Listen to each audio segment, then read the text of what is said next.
महाराष्ट्र बैलगाडा शर्यत असोसिएशनचे अध्यक्ष पंढरीशेठ फडके यांना 21 फेब्रुवारीच्या दुपारी ऑफिसमधून घरी जाताना गाडीमध्येच हृदयविकाराचा झटका आला।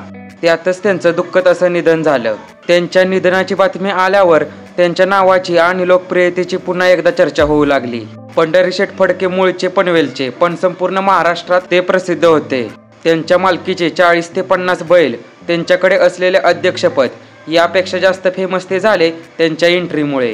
शर्यतीच्या ठिकाणी लोकांची प्रचंड गर्दी, बैलजोड्यांचं आकर्षण, स्पीकरवरून होणाऱ्या घोषणा, शर्यतीची उत्सुकता, अशातच एका माणसाची एंट्री व्हायची।